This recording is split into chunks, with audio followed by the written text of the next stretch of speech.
15장의 네 번째 수업을 진행하겠습니다. 자, 우리가 지금 파이썬에 대해서 학습하고 있는데요. 이번에는 파이썬의 함수와 윈도우 프로그래밍을 어떻게 하는지 그 내용을 같이 한번 살펴보도록 하죠. 자, 교재는 626페이지부터 나오네요. 함수의 개념은요, 간단하게 다른 언어의 함수랑 마찬가지입니다. 파이썬 함수는 함수 이름하고 가로를 이렇게 만들면 됩니다. 함수의 형태는 이렇고요. 실제로 함수를 만드는 걸 보면 되죠. 자, 프린트도 함수죠. 출력하는 거, 함수 이름 가로 열고 여기 파라메타를 넘기면은 이 파라메타 내용이 출력이 되는 함수입니다. 이거는 우리 파이썬에서 제공되는 거고요. 파이썬에서 제공되지 않는 것을 직접 우리가 만들어서 쓸 수가 있죠. 자, 함수의 기본 모양은 이렇게 되죠. 함수는 매개 변수를 받을 수 있고 매개 변수를 받아서 처리한 다음에 한 개의 값을 리턴을 하죠. 자, 그림은 이런데요. 실제 모양을 직접 만들면 되겠죠. 자, 우리 아주 간단하게 두 수를 더하는 함수를 만들어 볼게요. 소스코드 15-4인데요. 이 15-4가 별 의미가 이 자체 함수 의미도 있는데 앞으로 우리가 코드가 좀 길어지면요. 이런 형태를 가지고 코딩을 하려고 합니다. 자, 소스 코드를 보면서 직접 설명을 드릴게요. 자, 지금 앞으로 이제 우리가 응용 프로그램을 만들면은 함수를 많이 만들 텐데 함수들을 위에다가 좀 모아놓을 거예요. 그래서 함수 선언부라고 이 주석이죠.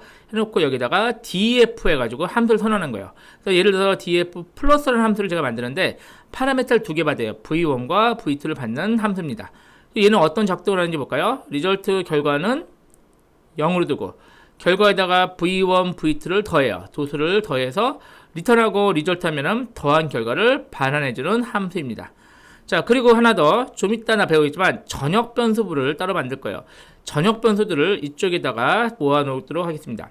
자, 전역 변수는 좀 이따 설명하겠지만 제가 전역 변수는 모든, 그러니까 함수뿐 아니라 이게 메인 코드 모든 곳에서 인식되는 게 전역 변수입니다.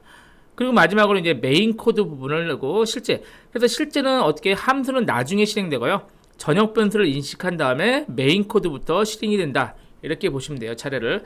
그래서 메인 코드에서는 합계 이퀄 플러스 100, 200 함수를 호출했네요. 그럼 100과 200을 가지고 여기 100, 200에서 100, 200을 더한 결과인 300을 리턴하겠죠. 그럼 300이 리턴돼서 이 합에 들어갑니다. 그러면 합은 300이 들어있으니까 출력을 하면 이렇게 출력이 되는 겁니다. 그래서 앞으로 형태는 이렇게 함수 선언부, 전역 변수부, 메인 코드 이렇게 세 개로 나눠서 코딩을 진행하도록 할게요. 자, 전역 변수, 지역 변수가 나오는데요.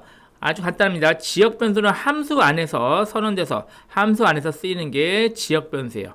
그리고 밖에서는 모르고요. 전역 변수는 함수들 밖에서 선언돼서 함수들 안에서 다 아는 게 전역 변수입니다.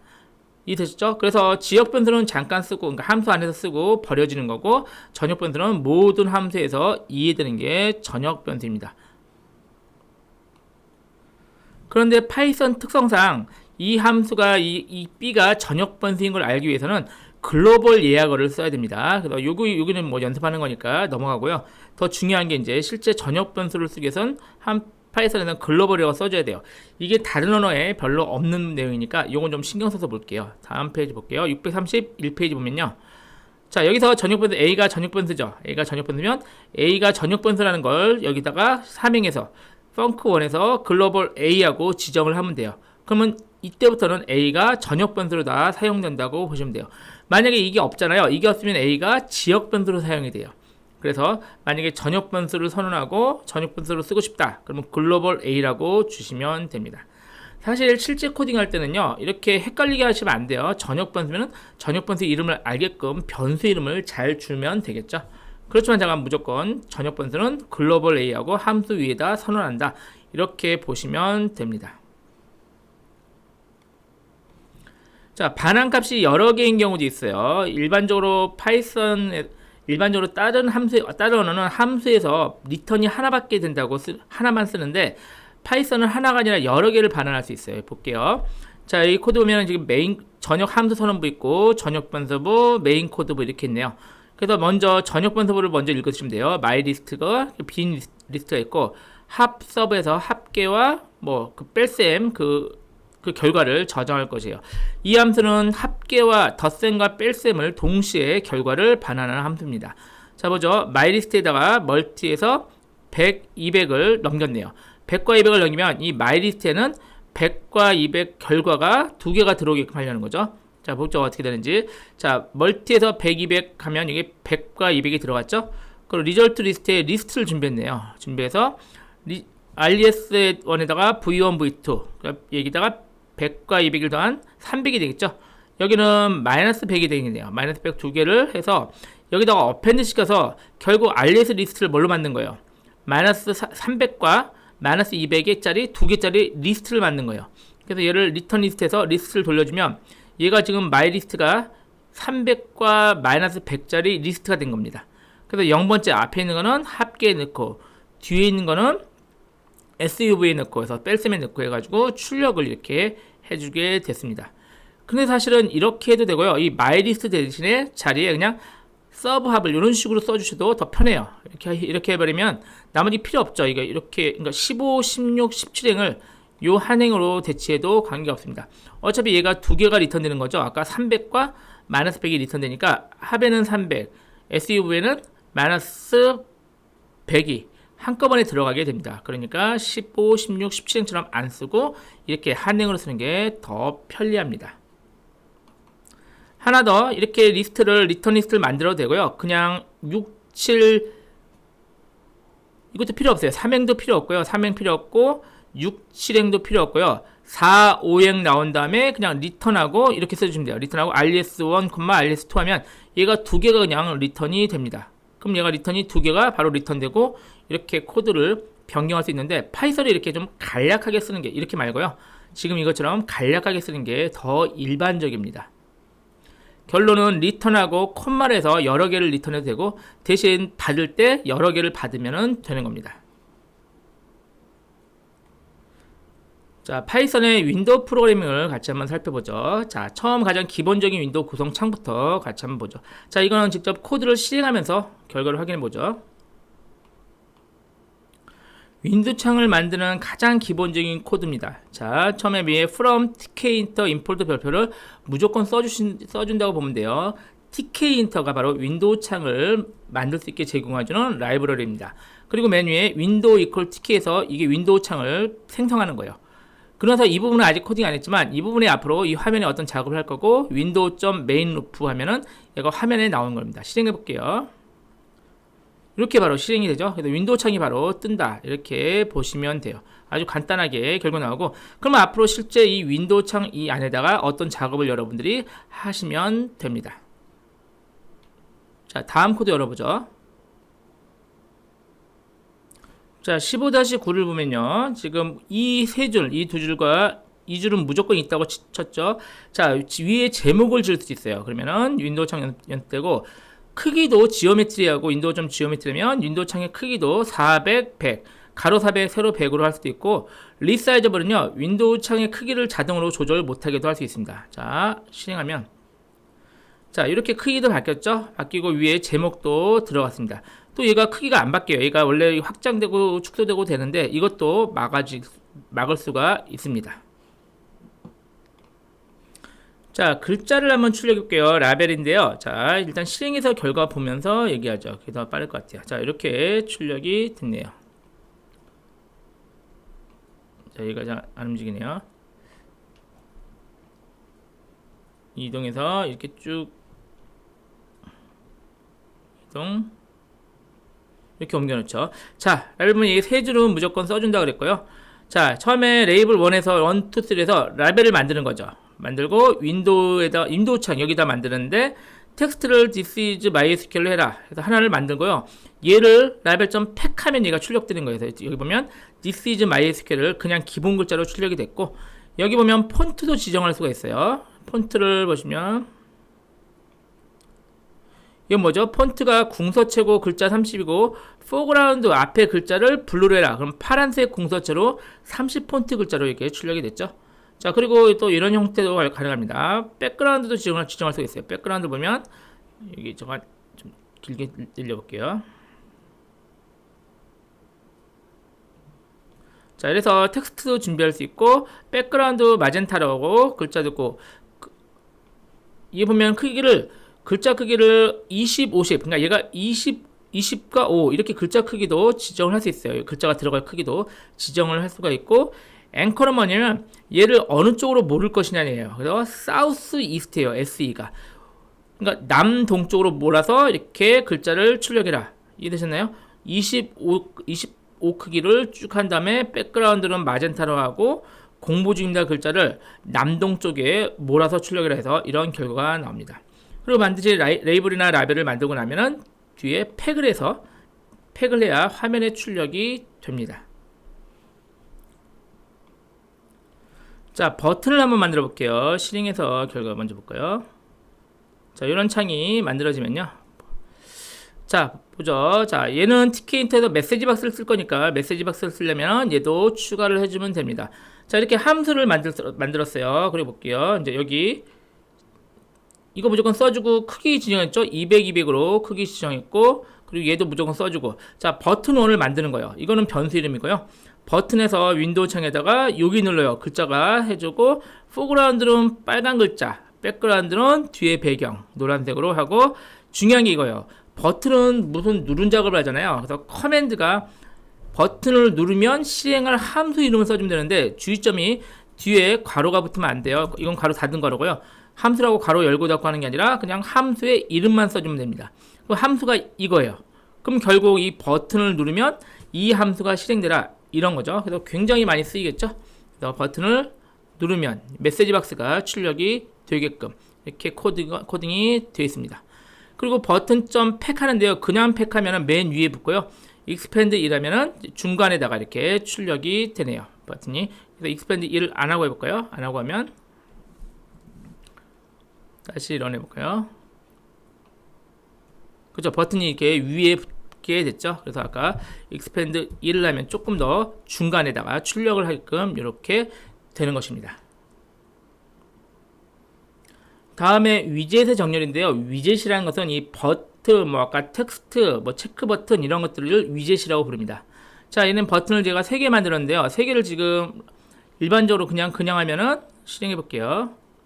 하면 3개가 위로 아래로 이렇게 쭉 나오거든요. 근데 여기서 레프트라고 줍니까? 여기서 왼쪽부터 이렇게 정렬해라, 이런 말이에요. 그래서 3개를 차례대로 왼쪽부터 쭉 채워나가라. 이걸 라이트 하면 오른쪽부터 채워나오고 이렇게 얘기가 됩니다. 그리고 필요하다면 버튼에 여기 여백 같은 것도 줄 수 있어요. 지금 여백을 안 줘가지고 너무 꽉 차 있는데요. 얘가 지금 한번 해볼까요? 레프트하고 콤마 사이드는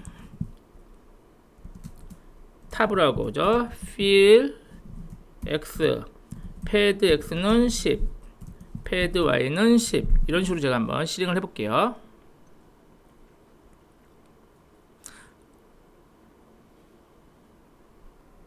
아, 사이드는 이미 레프트 줬으니까요. 또 주니까 중복되네요. 지우고 해볼게요.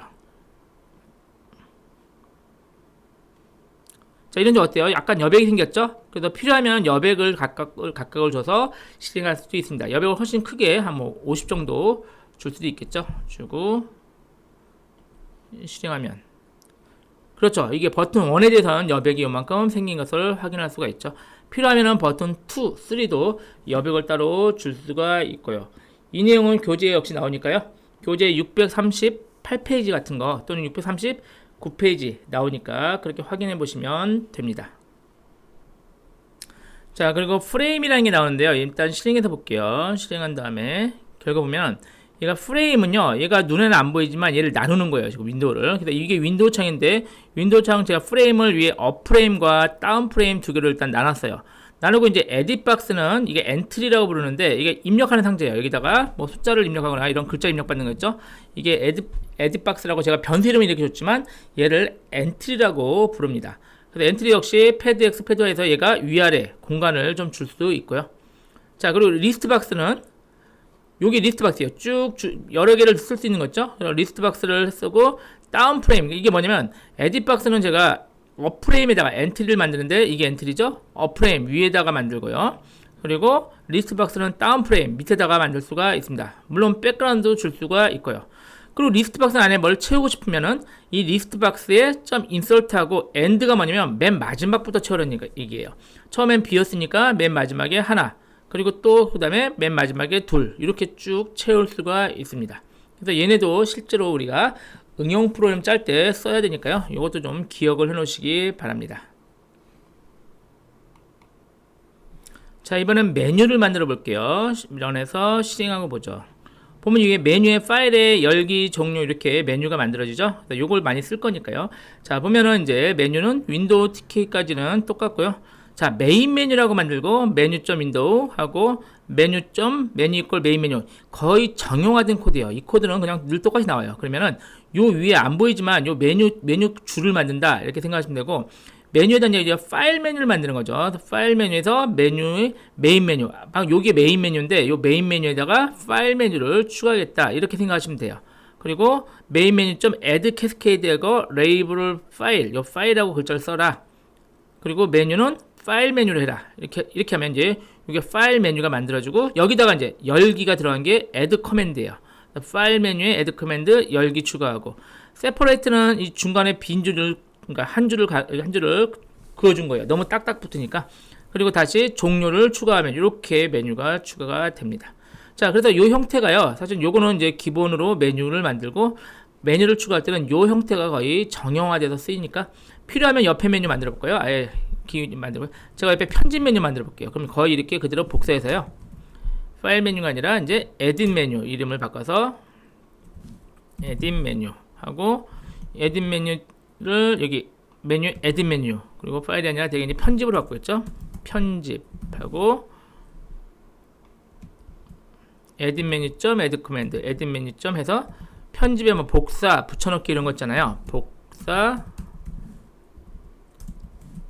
붙여넣기 이런 식으로 씁니다. 그래서 메뉴 만드는 거를 너무 심각하게 생각하실 필요 없고요. 아주 간단하게 이렇게 사용을 하시면 됩니다. 그래서 이 형태를 거의 똑같이 쓰니까. 제가 실행해 볼게요. 실행하면 어때요? 파일 메뉴 만들어주고 옆에 편집 메뉴 만들어주죠. 그래서 거의 유사한 형태로 그대로 쓰니까 사실 이건 외우는 게 아니라 이 형태가 있다 생각하고 거의 복사해서 붙여넣어서 사용을 하면 됩니다. 그러면 이제 중요한 게 이제 이렇게 메뉴 만드는 것까지는 별일이 아니고요. 선택한 다음에 클릭하면은 뭔가 실행돼야겠죠. 그 내용이 소스 15-16에 들었네요. 열어서 잠깐 확인해 보죠. 자, 이게 바로 윈도우 프로그램 짤 틀이에요. 자, 우리 TK엔터로 이렇게 얘네들은 넣어줘야 되고, 제가 함수 선언부 하기로 했죠. 그리고 메인 코드부, 이렇게 전역 변수부는 현재 없네요. 그래서 메인 코드부부터 읽으면 돼요. 윈도우 TK에서 만들고 우리 메뉴 만들었죠. 그리고 파일 메뉴를 좀 만들었는데, 파일 메뉴에 파일을 선택하고 그러면 확장이 되죠. 열기 선택하면은 뭔가 실행되겠죠. 커맨드하고 역시 함수 이름만 주시면 돼요. 그럼 이 함수가 이거겠죠. 그럼 여기 메뉴를 선택했다 하고 종료하면은 종료 함수가 이렇게 실행되죠. 얘는 실제 윈도우 창을 닫는 겁니다. 자, 실행해 보죠. 파일에 열기 하면은 지금 파일 메뉴가 선택된 게 여기 실행되고요. 파일에 종료하면은 이 윈도우 창이 닫히게 됩니다. 자, 앞으로는 우리가 실제 어플리케이션을 짤 때 이 형태를 거의 그대로 짜겠죠. 실제 메뉴들 만들고 뭐 추가 메뉴 또 만들 수도 있고, 메뉴를 선택하면은 뭔가 실행하게끔 그렇게 코딩을 하면 됩니다. 그래서 이 형태 틀을 그대로 가지고 계속 확장시켜 나가면은 윈도우 프로그램 틀이 완성이 되겠죠. 자, 이번에는 대화 상자를 살펴볼게요. 어떤 값을 입력받는 대화 상자인데요. 그러기 위해선 tkinter.simple 다이얼로그를 임포트 이렇게 시켜놓으면 됩니다. 자, 역시 우리 대화 상자를 이렇게 크기 윈도우 창 준비하고 레이블을 준비할게요. 준비하고 value에서 ask integer 하면은 이걸 값을 입력받는 창이 뜨는 거예요. 그래서 그 값을 입력받은 값을 거기다 설정을 하는 거죠. 한번 해볼게요. 실행을 해서 결과 보죠. 자, 이렇게 하면 이렇게 뜬다는 얘기죠. 얘가 뜨고 얘가 이렇게 떠서 이게 좀 실행이 되면 이게 올릴까요? 자, 쭉 실행이 되면서 윈도우 창 만들어주고, 윈도우 창 지오메트리에서 얘가 레이블이 하나 생겼죠. 입력된 글자 그냥 만들었고, 얘가 팩이 돼서 나왔고, 얘가 ask integer 요 줄을 만나면 여기가 되는 거예요. 그래서 지금 주사인데 지금 확대해서는 그냥 글자 써지는 거고 요 내용이 써지는 것 뿐이에요. 그리고 중요한 건 여기다가 이제 글자인데 min 밸류가 1이고 max 밸류가 6이면은 1부터 6까지만 들어가요. 제가 7 뭐 이런 거 넣잖아요. 그러면은 안 들어가져요. 아예 막아져서 1에서 6까지만 허용이 돼요. 그래서 제가 만약에 5를 넣었다. 그리고 확인 누르면 5가 이 밸류에 들어가서 이 밸류를 여기다가 텍스트, 그러니까 레이블 1에 컴피규 하면요, 이걸 바꾼다는 얘기예요. 아까 이거 글자가 입력된 값이 써 있었죠. 그 글자를 지금 입력한 5로 바꾸는데 5가 숫자니까 문자열로 바꿔가지고 변경이 된 겁니다. 되셨죠? 이렇게 해서 이 두 가지를 얘가 핵심이에요. 얘를 사용해서 값을 입력받고 얘를 통해서 값을 변경시키고 이 두 줄이 핵심 줄입니다. 자, 우리 캔버스에 대해서만 알아보고 잠깐 쉬도록 할게요. 자, 캔버스는요, 우리 윈도우 창을 만들었잖아요. 윈도우 창에는 윈도우 창은 그냥 벽이라고 생각하면 돼요. 벽이라서 뭘 그릴 수가 없어요. 그런데 제가 지금 그림을 그리고 싶으면은 벽에다가 도화지를 붙이죠. 그게 캔버스라고 보시면 돼요. 개념적으로 말씀드린 거예요. 그래서 캔버스를 처음에 쭉 준비하면은 윈도우 창의 크기를 지정 안 하잖아요. 그러면 캔버스 크기가 윈도우 창 크기로 딱 지정이 돼요. 그럼 이제 얘는 캔버스는 눈에 안 보여요. 눈에 안 보이지만 윈도우 창에 그 윈도우가 벽이라고 생각하면 벽에 딱 종이가 붙었다. 300 크기가 그렇게 생각하시면 되고요. 그러면 이제 드디어 제가 그림을 그리고 싶으면 캔버스에다 그래요. canvas.createLine, canvas.createPolygon, canvas.createText 하면은 선과 면과 글자. 이거 우리 공간 데이터 할 때 그 내용들이죠. 실행해 볼게요. 지금 아직은 공간 데이터랑 관련은 없어요. 하지만 나중에 공간 데이터를 활용하기 위해서 이렇게 준비를 미리 해 놓는 거예요. 자, 지금 윈도우 창이 이 벽이에요. 안 보이는 벽이고 이 안에 살짝 종이를 붙였다 보시면 돼요. 이게 캔버스고요. 캔버스에서 크리에이트 라인 하면 00에서 7070까지 하고 30, 170까지 이렇게 선을 그린 거예요. 필 블루 하면 파란색으로 그리고 선의 두께를 3 정도로 해서 적당히 그렸습니다. 됐죠? 크리에이트 폴리곤은 여기에 폴리곤은 글자이죠. 시작 100, 100, 150 이렇게 해서 이렇게 선을 그리고 폴리곤에서 알아서 폐합을 시켜줬네요. 필하면 빨간색으로 채워놨습니다. 자, 폴리곤이건 뭐든 좌표를 크게 또 중괄호로 리스트로 또 묶었죠. 이게 XY, XY 이렇게 표현이 되네요. 자, 마지막으로 크리에이트 텍스트는 이 위치에다가 글자를 넣네요. 여기가 200, 200 이 정도 되는 것 같고 텍스트를 이것이 MySQL을 쓰고 폰트를 굴림체 15 크기로 글자를 썼네요. 자, 이렇게 해서 선과 면과 그리고 글자까지 쓰는 것까지 같이 한번 확인을 해 봤습니다. 자, 이렇게 해서 윈도우 프로그램까지 같이 마무리 졌는데 당연히 파이썬 자체도 책이 한 권 있고요. 이 윈도우 TK인터 이 윈도우 프로그램을 짜는 책도 따로 한 권이 있을 정도로 굉장히 방대한 분량입니다. 하지만 제가 지금 조금 빨리 나가긴 했지만 여러분이 지금 책이 있으시니까 책을 보고 잘 안되면 한 번씩 직접 코딩해서 연습을 해보시기 바랍니다. 자, 이렇게 해서 파이썬의 기본적인 내용은 다 마쳤고요. 잠깐 쉬었다가 우리 파이썬과 MySQL을 연동하는 그 내용을 같이 살펴보도록 하죠.